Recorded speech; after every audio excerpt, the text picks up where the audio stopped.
Saya nak kongsi dengan anda body Mini 4WD Broken Gigan daripada keluaran RZ. Yang ni bukan Broken Gigan yang biasa-biasa, yang ni dah pun siap di pre-painted kan. Datang terus macam dia rupa dia dari kilang, jadi tak perlu lagi lah nak pakai sebarang stiker. Anda boleh tengok sendiri berapa cantiknya kualiti dia. Di paint daripada atas sampai ke bawah memang fully.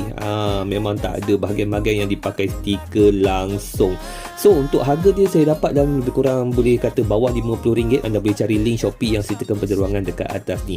Memang pada mata saya dah berbaloi sangat-sangat dah guys. Saya dah cuba untuk pasang body ni pada kedua-dua jenis chassis utama, iaitu pada chassis FMA dan juga chassis Super FM. Dan yang mengejutkan lagi, kedua-dua chassis ni memang boleh masuk ngam-ngam, tak perlu buat sebarang tuning lagi dah pada body tersebut. Jadi kepada siapa yang berkenan nak dapatkan model ni, boleh cari link yang saya sertakan penjeruangan ke atas tu. Dan kepada siapa yang nak tengok macam mana rupa dia dengan lebih detail lagi, anda boleh cari link penuh video pada ruangan kat bawah ni.